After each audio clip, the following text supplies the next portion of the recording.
Start. जय हिंद दोस्तों, आज हम ध्वनि के बारे में अध्ययन करेंगे। ध्वनि क्या है? तो सभी ने ध्वनि का नाम तो सुना ही होगा। ध्वनि क्या है? एक यांत्रिक अनुदैर्ध्य तरंग है। यांत्रिक क्या है? अनुदैर्ध्य तरंग है। अब ध्वनि क्या है? कौन सी अवस्था में पाई जाती है, कौन सी माध्यम में पाई जाती है? ध्वनि तीनों माध्यम में पाई जाती है, ठोस, द्रव और गैस। तीनों माध्यम में क्या पाई जाती है? ध्वनि पाई जाती है तीनों माध्यम में, ठोस, द्रव, गैस में। और अगर क्वेश्चन पूछ ले, अगर लिख दे क्वेश्चन ध्वनि किन किन माध्यम में पाई जाती है, तो ठोस, द्रव, गैस में पाई जाती है। और ऑप्शन देगा निर्वात, तो निर्वात में ध्वनि क्या होती है? नहीं पाई जाती है। ध्वनि की स्पीड निर्वात में नहीं होती है, ठीक है। उसके बाद ध्वनि की सबसे अधिक चाल किसमें होती है? सबसे अधिक चाल ठोस में होती है, उसके बाद द्रव में होती है, उसके बाद गैस में होती है। अब ठोस में कितनी चाल होती है? 5500 मीटर प्रति सेकंड ठोस में चाल होती है ध्वनि की। उसके बाद द्रव में 1500 मीटर प्रति सेकंड चाल होती है द्रव में। उसके बाद गैस में कितनी होती है? 340 मीटर प्रति सेकंड चाल होती है।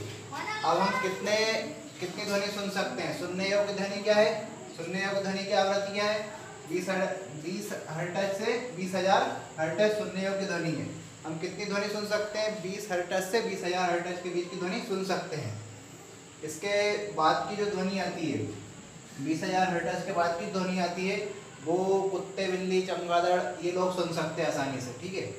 इसके बाद जो 20 हर्ट्ज से कम ध्वनि क्या कहलाती है? अपश्रव्य ध्वनि कहलाती है।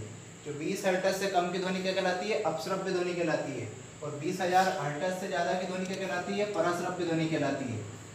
क्या कहलाती है? 20,000 हर्ट्ज से ज़्यादा की पराश्रव्य ध्वनि कहलाती है। अब तुमने देखा होगा, जैसे लड़के लोग हैं, लड़के लोग में क्या होती है? आवृत्ति निम्न होती है तो आवाज़ भारी होती है। लड़के लोग की आवाज़ क्या रहती है? अधिकतर भारी रहती है। क्या रहता है इसमें? आवृत्ति निम्न रहती है तो आवाज़ क्या रहेगी? भारी रहेगी। जिसकी आवृत्ति निम्न है उसकी आवाज़ भारी रहेगी। अब लड़कियों की आवाज़ क्या रहती है? मधुर रहती है। उसमें क्या रहता है? उनकी आवृत्ति ज़्यादा होती है। आवृत्ति ज़्यादा होती है तो आवाज़ क्या होती है उनकी? हल्की मधुर होती है, ठीक है। इसके बाद ध्वनि का मात्रक देखेंगे अपन। मात्रक क्या है ध्वनि का? डेसिबल इसका मात्रक रहता है। ध्वनि का मात्रक क्या रहता है? डेसिबल। अब इसमें क्वेश्चन पूछ लेता है अपने को कितने डेसिबल की सुन सकते हैं अपन, तो अपन 85 से लेकर 90 डेसिबल तक के सुन सकते हैं आसानी से। अगर दूर से सुनेंगे तो 140 डेसिबल तक की दूर से सुन सकते हैं।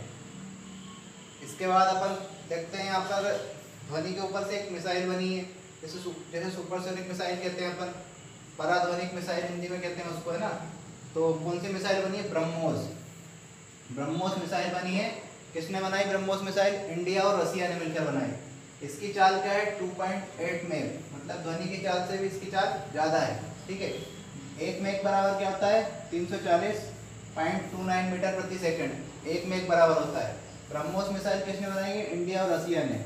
इंडिया, इसका नाम कैसे आया? जैसे इससे हैगा ब्रह्मपुत्र नदी का नाम रखा जो इंडिया में, और मॉस्को रिवर, एक मॉस्को रिवर कहाँ पे? रसिया में है। तो दोनों की नदी का मिला के नाम क्या रख, दोनों का नदियों का मिला के नाम क्या रख दिया? ब्रह्मोस।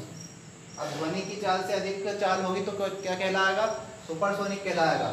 ध्वनि की चाल से अधिक चाल होगी तो क्या कहलाएगी? सुपरसोनिक कहलाएगी। अगर इसके बीच है स्पीड 1.2 मेग से 5 मेग के बीच स्पीड है तो क्या कहलाएगा? वो सुपरसोनिक कहलाएगा। इसकी चाल क्या है? ध्वनि की चाल से ज़्यादा है, ठीक है। अब मेग क्या होता है? मेक नंबर क्या होता है? वस्तु की चाल बटे ध्वनि की चाल। तो मेक नंबर निकलता है वस्तु की चाल और ध्वनि की चाल। वस्तु की चाल में ध्वनि का चाल का भाग देंगे तो क्या निकला आएगा? अपना मेक नंबर निकल जाएगा। अब इसके बाद प्रतिध्वनि। प्रतिध्वनि आपने सुनी होगी, बचपन में अपन कुएं में चिल्लाते थे तो डबल आवाज़ आती थी अपनी। तो प्रतिध्वनि क्या रहती है? सुनने के लिए मतलब सुनने के लिए जो ध्वनि होती है, प्रतिध्वनि सुनने के लिए क्या होता है? कितनी दूरी होना चाहिए अपने पास में? 17.15 मीटर ध्वनि दूरी होना चाहिए प्रतिध्वनि सुनने के लिए। अब जैसे इस पर अपन एक तो क्वेश्चन कर सकते हैं। अगर यहाँ पे क्वेश्चन पूछ लेता है स्पीड इन साउंड मैक्सिमम, मतलब साउंड की स्पीड मैक्सिमम किस में होती है, तो अपन यहाँ की जगह सॉलिड, लिक्विड, गैस, तो किस में होती है? सॉलिड, ठोस में होती है सबसे ज़्यादा स्पीड, अभी बताया मैंने यहाँ पे, ठीक है। इसके बाद यहाँ पे अगला क्वेश्चन है एयर, वाटर और स्टील, इनमें से कौन किस में रहेगी? तो स्टील में सबसे ज़्यादा रहेगी। इसके बाद डायमंड, स्टील, वाटर, ऐसे क्वेश्चन पूछ लेते हैं, ये पूछे गए क्वेश्चन ही है। जैसे इसमें क्या रहेगा? डायमंड में सबसे ज़्यादा चाल रहेगी। अब अपन कितनी सुन सकते हैं, अपन कितनी ध्वनि सुन सकते हैं, अपन सुन सकते हैं 85 से 90 डेसिबल ध्वनि सुन सकते हैं। ये बहुत दूर से सुन सकते हैं, 130 से 135, 180 में हमारे कान के पर्दे फट जाएंगे। इतना करिए जब तक आगे अपन और देखते हैं।